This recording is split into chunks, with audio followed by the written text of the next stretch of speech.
ज्यांच्या समर्थ आणि सामर्थ्यशाली करांनी मला लहानाचं मोठं केलं अशा माझ्या आई आणि वडिलांचं प्रथमतः मी वंदन करतो।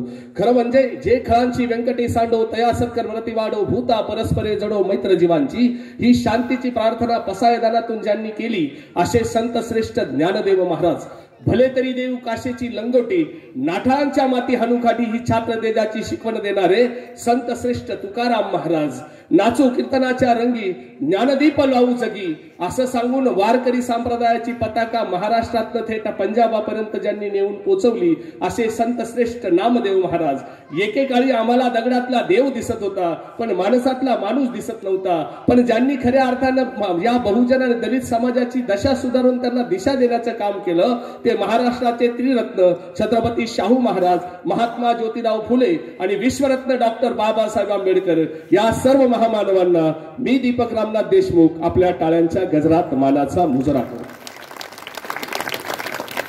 खरं म्हणजे एका आईनं 350 वर्षापूर्वी आकाशातला चंद्र आपल्या बाळाला मांडीवरती घेऊन दाखवला नाही, तिनं आपल्या बाळाला अंगाई गीत गाताना सांगितलं नाही की निमुडीच्या झाडामागे चंद्र झोपला ग बाई आणि आज माझ्या तानुल्याला झोप का ग येत नाही। हे अंगाई गीत त्या आईनं गायलं नाही, त्या आईनं सांगितलं की पोरा 350 वर्षानंतर तुला तुझं स्वराज्य उभं करायचंय, पोरा त्या चंद्रा इतकी भाकर तुझ्या रयतेच्या प्रत्येकाच्या ताटात आली पाहिजे, तुला छोट का होईना पण तुला स्वतःचं स्वराज्य उभं करायचंय। ही स्वराज्याची प्रेरणा ज्यांनी आपल्या मुलाच्या मनामनात हृदयात ठासवली अशा स्वराज्याच्या उद्गाता राजमाता राष्ट्रमाता जिजाऊ आऊसाहेब।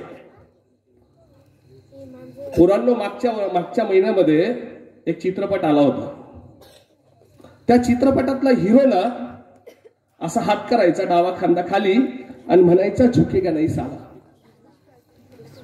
चित्रपटाचं नाव पुष्पा, बरोबर आहे ना? मी नाही सांगितलं का पोरांनी, आणि मी पोरांना प्रश्न विचारतो, पोरांना सावध बसायचं विषय नाही। एक चित्रपट आला होता पुष्पा नावाचा, बरोबर ना? तो हिरो काय म्हणायचा, घाबरायचं नाही, काय म्हणायचा, झुकेगा नाही साला असं म्हणायचा। मित्रांनो 350 वर्षापूर्वी महाराष्ट्राच्या मातीवर असा वाघ जन्माला आला होता ज्यानं ज्या औरंगजेबानं 42 दिवस ज्या माणसाचे हाल करून त्यांच्या शरीरावरची कातडी सोडली गेली, कातडी सोडून त्याच्यावरती मीठ लावलं गेलं, पण ज्या माणसानं औरंगजेबाला 42 दिवस हाल करून सुद्धा ज्या औरंगजेबानं त्या माणसाचे डोळे काढले, त्या माणसाची जीभ छाटली, पण जीभ साठून सुद्धा आणि पायाच्या गुडघ्याच्या वाट्या काढून सुद्धा ज्यानं स्वतःचे पाय वाकवले नाही, ज्यानं स्वतःची गर्दन झुकवली नाही, तो 350 वर्षापूर्वी माझा राजा स्वराज्याचा दाखला धनी औरंगजेबाला म्हणत होता झुकेगा नहीं साला। तो झुकेगा नहीं साला असं 350 वर्षापूर्वी सुद्धा आज पोरांना चित्रपटाचा डायलॉग करतो म्हणून डायलॉग मध्ये सांगतो, खरं म्हणजे ज्यांच्या बलिदानानं इंद्रायणी भीमेच्या काठाला सुद्धा तलवारीच्या पात्याची धार आणली आणि ज्यांच्या बलिदानातनं संताजी धनाजी सारखी माणसं उभी राहिली, तो दिल्लीपती महाराष्ट्रात आला होता मराठ्यांचं राज्य बुडवायला, पण ह्या मराठ्यांनी त्या औरंगजेबाची कबर ह्याच मातीत खोदली। त्या प्रेरणेचे प्रेरणास्रोत छत्रपती संभाजी महाराज। खरं म्हणजे आई वडिलांच्या स्वप्ना खातर IAS IPS अधिकारी झालेली पोरं मी बघितली, आई वडिलांसाठी स्वतःची जान नोचार करणारी पोरं मी बघितली, पण आई वडिलांनी स्वप्न दाखवलं म्हणून स्वतःचं एकदेशीयांचं आणि बहुजनांचं साम्राज्य उभं करणारे छत्रपती शिवाजी महाराज या सर्वांचं कार्यक्रमाच्या सुरुवातीला सर्वांचं स्मरण करतो। मग आज 396 वर्षानंतरही सुद्धा आम्हाला छत्रपती शिवरायांच्या इतिहासाकडे का जावं वाटतं? अशी काय स्थिती असेल छत्रपती शिवरायांची? आज 350 वर्षानंतर आम्हाला गडकोट किल्ले नाही, आज आमच्याकडे जमीन आहे, आज आमच्याकडे स्वतःचे बंगले, घरे, गाड्या आहेत, माड्या आहेत, सगळं असताना छत्रपती शिवाजी महाराजांच्या विचारांची काय गरज आहे? आज 350 वर्षानंतर छत्रपती शिवाजी महाराज आम्हाला काय मार्गदर्शन करतील, आम्हाला काय मार्गदर्शक ठरतील? खऱ्या अर्थानं आम्हाला त्या विचारांच्या दांडोळ्याकडे गेलं पाहिजे। काय गरज आहे छत्रपती शिवाजी महाराजांची? आज आम्ही जगत नाही काय? आम्हाला जगण्याची पद्धत समजत नाही काय? काय गरज आहे छत्रपती शिवाजी महाराजांची? पोरांनो, एक पिक्चर मधला तुम्ही डायलॉग मगाशी मला सांगितला, त्या पिक्चर मध्ये गाणं होतं आणि तो हिरो असा खांदा खाली करायचा आणि म्हणायचा, गाणं म्हणायचं काय माहितीये तुम्हाला? काय गाणं म्हणायचा? सामी म्हणायचा। Very good. अजून पहिल्या भागामध्ये गाणं होतं, कोणतं? श्रीवल्ली नावाचं गाणं होतं. येतं सगळ्यांना ते? अरे वा, हुशार पोरं या गावची एकदम. कसं गाणं होतं ते? बाई इकडचं म्हटला. कसं होतं गाणं? तेरी झलक अशरफी. पुढे पुढे पुढे पुढे तेरी झलक अशरफी श्रीवल्ली असं गाणं होतं ना. येतं सगळ्यांना. मी आता दुसरं गाणं म्हणतो, माझ्या मागे गाणं म्हणून दाखवायचं. वृक्षवल्ली आम्हा. पुढे पुढे वृक्षवल्ली आम्हा सोय रे वनचरी. पुढे नाही पुढे म्हणून दाखवा की. आता मी श्रीवल्ली म्हटलं, तुम्ही गाण्यातल्या ओळी म्हटल्या, याच्या पुढे जायला काय प्रॉब्लेम आहे? माहिती आहे तुम्हाला? बाय बापांनो, तुमच्या चरणाला स्पर्श करून सांगतो, शिवाजी महाराजांच्या विचारांची काय गरज आहे माहिती आहे काय? 350 वर्षापूर्वी संत श्रेष्ठ तुकाराम महाराजांच्या अभंगाच्या ह्या ओळी आहे. तुकाराम महाराज म्हणतात की सगळे सोयरे कोण असले पाहिजे हो? तुकाराम महाराज म्हणतात की वृक्षवल्ली आम्हा सोयरे वनचरे पक्षी सुस्वरे आळविती. तुकाराम महाराजांनी अभंगाच्या ओळीत वृक्षवल्लीला आमची सगळी सोयरे म्हणली. आम्हाला ती वृक्षवल्ली आमच्या लक्षात नाही राहिली. मग श्रीवल्ली काय तुमची मावशी होती? श्रीवल्ली आमच्या लक्षात राहिली, आमच्या पोरांच्या लक्षात राहिली. मित्रांनो, काळ इतका झपाट्याने बदलतोय ना. घरामधला भाऊ कधी ब्रो झाला आम्हाला कळाला नाही. आईच्या हातची बाजरीची भाकर आता आम्हाला आवडत नाही. आम्हाला पिझ्झा बर्गर खावा वाटतो. आम्हाला घरातली मॉम्स नकोय. मॉम्सच्या ऐवजी मॅझिनीचा आम्हाला केक हवाय. आम्हाला घरातला भाऊ नकोय. आम्हाला घरातली बहीण नकोय. आम्हाला मित्र हवाय. मित्र कसा? मित्र वणव्यासारखा, पण खांद्याला खांदा लावून रामासारखा भाऊ आम्हाला नकोय. आणि म्हणून खऱ्या अर्थानं छत्रपती शिवरायांच्या आज विचारांची काय गरज आहे? मला वाटतं जोपर्यंत आम्ही आमच्या घरातल्या प्रत्येक पोराला छत्रपती शिवाजी महाराजांचा इतिहास सांगत नाही ना, तोपर्यंत खऱ्या अर्थानं माणसाच्या मुलांच्या मनामधलं परिवर्तन होत नाही. आज अनेक तरुण कार्यकर्ते माझ्या भोवती इथं व्यासपीठाच्या समोर माझ्या मागे बसले. छत्रपती शिवराय म्हणजे काय? 16 वर्षाच्या असताना छत्रपती शिवरायांनी ह्या मावळ मातीमध्ये स्वराज्याची शपथ घेतली. चड्डी लंगोटीतली पोरं असणारी जी कोणी 12 बनवते दारातली होती, कोणी साळी होतं, कोणी माळी होतं, कोणी चांबार होतं, कोणी कुंभार होतं, कोणी लोहार होतं, कोणी सुतार होतं. या प्रत्येकाला बरोबर घेतलं, सांगितलं की आता या हिंद महासागरापासून तर त्या हिमालयापर्यंत अवघं स्वराज्य कुणाचं, अवघं हिंदवी स्वराज्य उभं करण्याची शपथ छत्रपती शिवरायांनी घेतलं. आणि सांगितलं आता जगायचं कुणासाठी? तर जगायचं स्वराज्यासाठी. मरायचं कुणासाठी? तर मरायचं स्वराज्यासाठी. कुणाचं राज्य? म्हणणाऱ्या प्रत्येकाला वाटायचं हे स्वराज्य आहे, माझं राज्य आहे. आणि मग मरायांचा जन्माला येणं म्हणजे महाराष्ट्राच्या क्रांतीची सुरुवात होणं.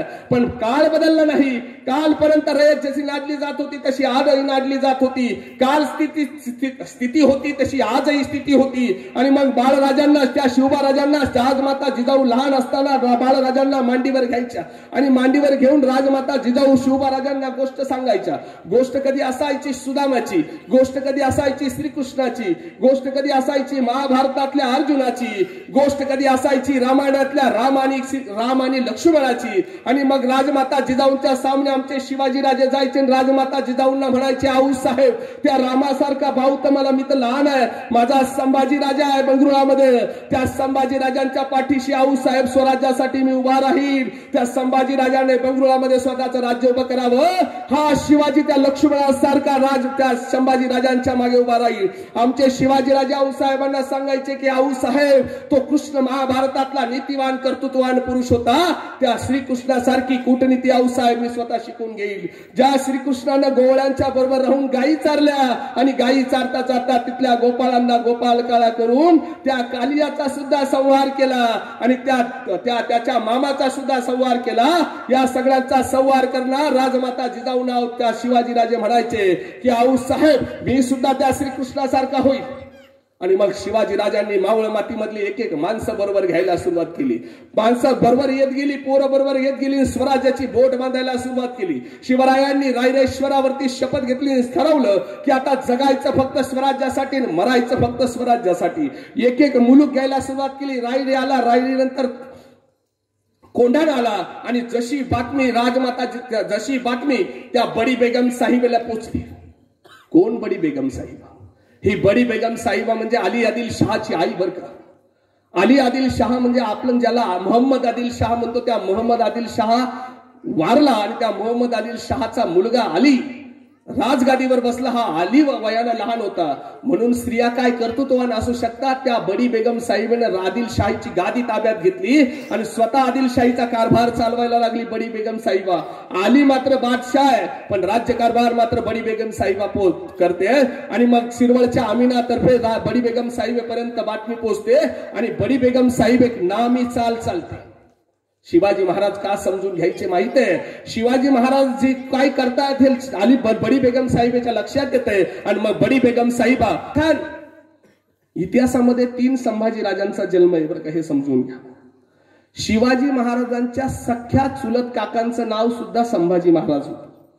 या संभाजी महाराजांना विजापूरमध्ये खंडागळ्यांचा दरबार भरला होता मोहम्मद आदिल शहाचा आणि त्या दरबारामध्ये खंडागळे नावाचे शहाजी राजांच्या दरबारामधले असणारे खंडागळे त्यांचा हत्ती तिथं बिथरतो आणि तो हत्ती बिथरल्यानंतर त्या हत्तीला काबूत आणायचं म्हणून भोसल्यांची सगळी मंडळी आणि खंडागळ्यांची सगळी मंडळी हत्ती आवळण्यासाठी आकलण्यासाठी समोर जातोय.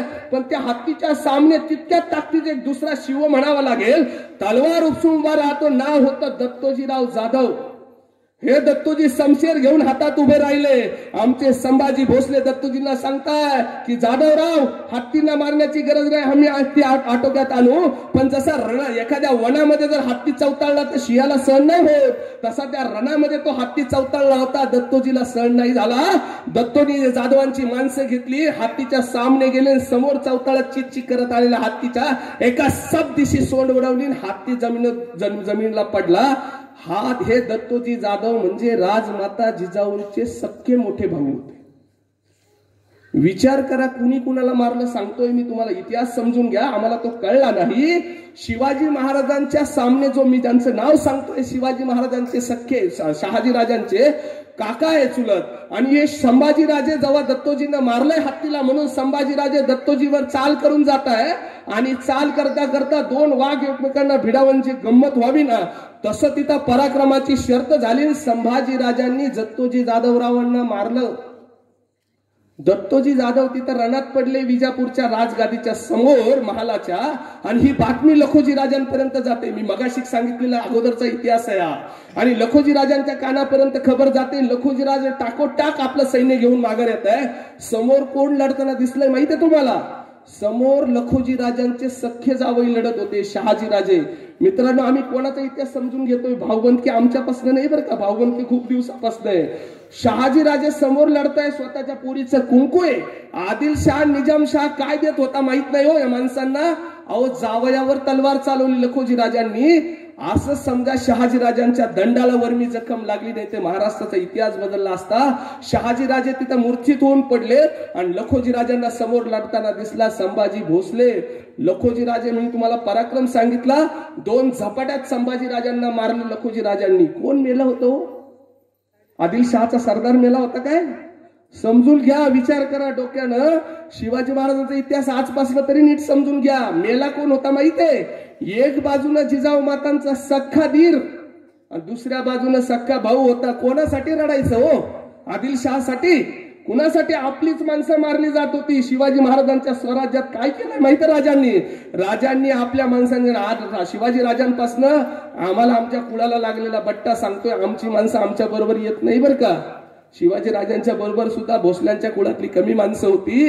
हे 2 माणसं मेली आणि मग हे संभाजी राजे मेले, मारले गेले. म्हणून शहाजी राजांना मोठा मुलगा झाला. त्यांची आठवण म्हणून मोठ्या मुलाचं नाव ठेवलं संभाजीराजे.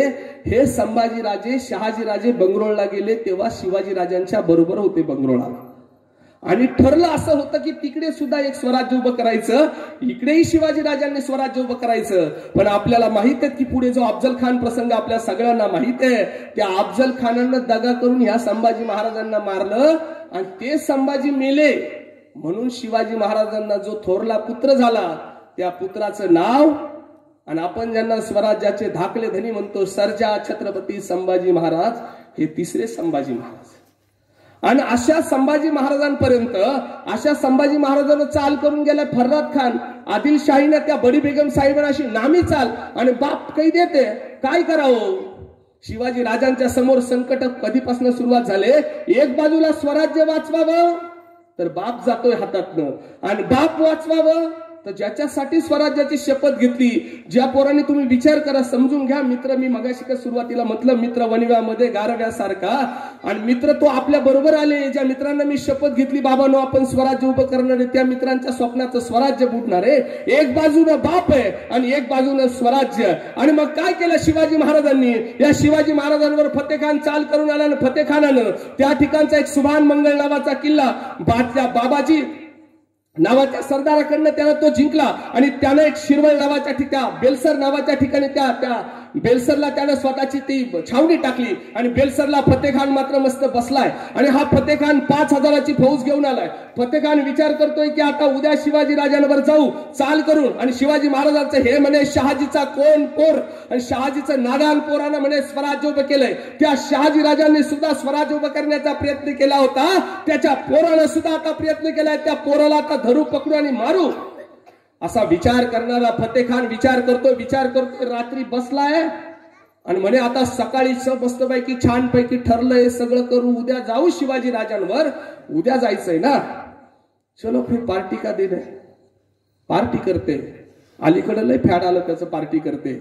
आणि मग पार्टी करते म्हणून यानं मस्त छान पार्टी केली. फतेखान 5000ची फौज घेऊन त्या बेलसर गावामध्ये बसलाय, आणि शिवाजी महाराज राजगडावरनं शिवाजी महाराज पुरंदरावरती येतात, आणि आपल्या बरोबरची सगळी मावळे जमा करतात. मावळे संख्येनं होता 1000, संख्येनं होता 1000. हे 1000 माणसं होती का हो?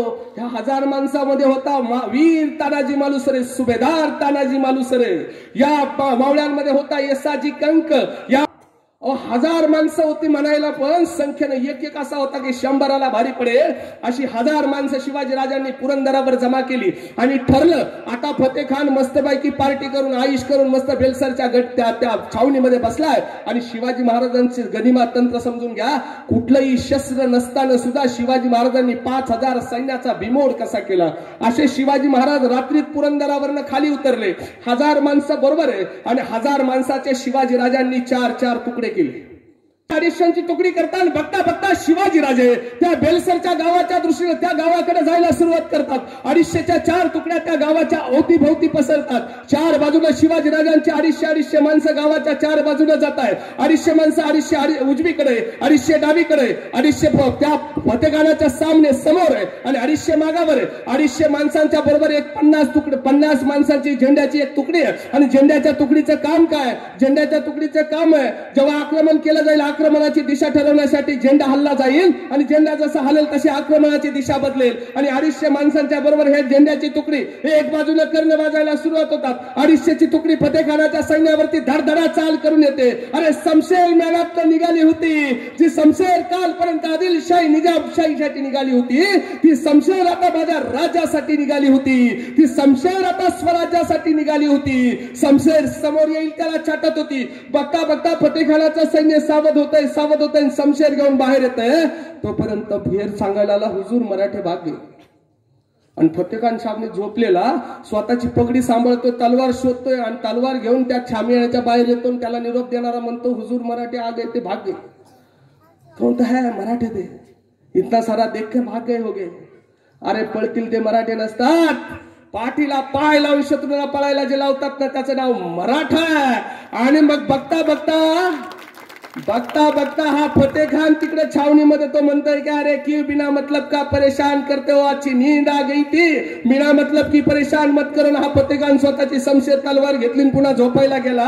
5-15-20 मिनिटाचा वेळ झाला, आणि पुन्हा उजवीकडच्या डावीकडचा आवाज यायला सुरुवात झाली. डावीकडनं पुन्हा कर्णशिंग फुंकायला सुरुवात झाली, आणि पुन्हा मराठ्यांची 250 माणसांची फौज पुन्हा उजवीकडनं आली, डावीकडे आली म्हणता समोर येईल त्याला कापत पुन्हा उजवीकडे निघून गेली. फतेखान म्हणतो, मैंने सोचा था वो आदमी हो गए, पर आते तो बादल की तरह है, जाते तो हवा की जैसे है, मराठे इनको ही कहते हैं क्या. आणि असा फतेखान तलवार घेऊन बाहेर येतो. लढायचं कुणाशी जाऊ, हातच कुठं आले म्हटले गेले पण. आणि मग आता फतेखान म्हणतो, आता एकदम सावध सोपू. सगळ्यांना सांगितलं सावध. सगळ्यांना सांगितलं ढाली बिली तलवारी बिलवारी सगळ्या सावध करून ठेवा. आता आले का आता कामच करू. मी तुला गंमत सांगतो, एखाद्याला जर 4 वेळा डावचाळलं ना मग आपलं सारखं. म्हणजे गल्लीत झोपलेलं एकदम लूज झालेलं कुत्र सुद्धा त्याला तुम्ही 4 लाथ मारा ते असं मागं लागतं. हा फतेखान होता. हा फतेखान असा चौथा म्हणे अभि आने दो, आणि जसं आने दो म्हणून फतेखान आता तलवार घेऊन शामियाच्या त्या मंचकावर बसलाय, पलंगावर बसलाय आणि 4 बाजूला 4 कर्ण शिंग शिकायला फुंकायला सुरुवात झाली. अरे उजवीकडे गेलेली माणसं डावीकडे गेली होती, डावीकडची उजवीकडे गेली होती. आता डावीकडची उजवीकडे नाही, 4ही बाजूला फतेखानावरती आक्रमण झालं. अरे मोहळाच्या माशा जशा माणसाच्या बाजूने घोंगाव्याना तशा मराठ्यांची 1000 माणसं फतेखानाच्या 5000 सैन्याच्या तुकडीवरती जणू वाऱ्याच्या वेगाला तुटून पडली होती. समोर येईल त्याला कापत होती. अरे शिमग्यामध्ये जशी टिपरी घुमावी ना तशी मराठ्यांच्या हातातल्या तलवारी लका फिरत होत्या. समोर येईल त्याला कापलं जात होतं, समोर येईल त्याला छाटलं जात होतं. अर्धा पाऊण तासाची धुमत चक्री सुरू आहे. फतेखान म्हणतो लढना है पर किससे लढना है, क्योंकि सामने वाले आ रहे हैं, पीछे जा रहे हैं, पीछे वाले आ रहे हैं, सामने जा रहे हैं, दाहिने वाले जा रहे, बाहे तरफ जा रहे, बाहे वाले दाहिने तरफ जा, लढना किससे. सैन्याची दिशा समजून घ्या. तुमच्या लक्षात येते की नाही मला माहित नाही. 4 बाजूला सैन्य येतो तर उजवीकडची माणसं लढत लढत डावीकडे जात होती, डावीकडची उजवीकडचं, मागची पुढे पुढची माग लढायचंय. कुठल्या बाजूनं? मागणं पण माणसं येत आहे, इकडनं पण येत आहे, इकडनं पण येत आहे, इकडं माझ्या हातात मत तलवारी, कुठल्या बाजून तोंड करून उभं राहायचं. तुमच्या लक्षात येतंय ना. शिवाजी राजांचा इतिहास नीट समजून घ्या मित्रांनो. 5000 माणसांमधले 250 माणसं शिवाजी राजांनी बघता बघता कापले. फतेखान बरोबर जेवढी संपत्ती घेऊन येतात संपत्ती पण पळवली रात्रीच्या रात्री. जो फतेखान म्हणत होता नाही की सुबह देखते हैं, अहो रात्रीच्या रात्री त्या फतेखानाला इतकी पळताबोई थोडी केली. पण धुमत चक्री सुरू आहे आणि त्या धुमत चक्रीमध्ये 50 माणसांची झेंड्याची तुकडी मात्र दिशा दाखवता दाखवता फतेखानाच्या सैन्याच्या ऐन मध्यावर आली आणि फसली. 50 माणसांची तुकडी हातामध्ये एका जणाच्या भगवा झेंडा आहे. तो झेंडा त्या निशाण करतोय, दाखवतोय सैन्याला इकडे जायचंय तिकडे जायचंय. आणि बघता बघता निशाण दाखवता दाखवता फतेखानाच्या एका सैन्यानं त्या झेंडे बहादराच्या मागणं आला आणि सब दिशी तलवारीचा वार झाला. त्याच्या झेंडा निकालायला सुरुवात झालाय. झेंडा पडतोय, त्याला ठरवलं झेंडा नाही पडू द्यायचा आहे, झेंडा पडला नाही पाहिजे. समोर एक भाला येताला समोरून भाला मारला, सब दिशे छातीतनं आरपार गेला आहे. आता झेंडा खाली पडणार होता. जो झेंडा प्रभू रामचंद्रांचा होता, जो झेंडा त्या प्रभू रामचंद्रांचा होता, तो झेंडा छत्रपती शिवरायांचा होता, तो झेंडा भगवा होता. हा भगवा आता पडतोय की काय. आणि तितक्यात एक घोड्यावर जाणारा घोडेस्वाराचं लक्ष मागे गेलं. त्याला बघितलंय झेंडा त्या रणामध्ये असा मध्ये तुम्ही शिमग्याला बघितला असेल ना, त्या बाजूला आजूबाजूला होळीच्या माणसं असतात, आजूबाजूला फतेखानाचं सैन्य होतं. झेंडा मात्र झेंडा चालवणारा तो झेंडा फिरवतोय आणि त्या घोडेस्वाराच्या लक्षात आलं की झेंड्यावाला आता बाहेर नाही येऊ शकत. अहो झेंडा गेला, शान गेली आणि घोडा माघारी फिरवला गेला. आणि समोर येईल त्याला जशी माणसं समोर येत होती ना, सब दिशे तलवारीच्या 2 वारात आलेली पुढची माणसं सब दिशी कापली. कोसळणारा झेंडा त्या बहादरानं हातामध्ये घेतला आणि फतेखानाच्या 5000च्या सैन्यामधनं या एकट्या वाघानं तो शिवाजी राजांचा भगवा झेंडा माघारी घेऊन आला. अरे तो भगवा म्हणजे काय? भगवा म्हणजे भयरहित, भगवा म्हणजे गर्वरहित आणि भगवा म्हणजे वासनारहित. हा छत्रपती शिवरायांचा भगवा माझ्या बाजीराजे जेदेंनी शिवाजी राजांच्या त्या फतेखानाच्या 5000च्या सैन्यातनं सही सलामत बरोबर घेऊन आला. आणि बघता बघता शिवाजी राजांना ह्या बाजीराजांचा पराक्रम कळाला. बाजीराजांना शिवाजी राजांनी बक्षीस म्हणून नाव दिलं सर्जेराव जेधे. सर्जेराव शब्दाचा अर्थ होतो शेरों का शेर, अशी सर्जेराव उपाधी दिली. हे सर्जेराव अर्थात बाजीराजे जेधे म्हणजे कान्होजी राजे जेधे, ज्यांनी शिवाजी अफजल खान प्रसंगामध्ये शिवाजी राजांना प्रचंड मदत केली आणि ती प्रचंड मदत करून शिवाजी राजांसाठी माणसं उभी केली. अशा माणसांच्या मोठ्या मुलाचं नाव कान्होजी राजांचं नाव बाजीराजे जेधे. प्रसंग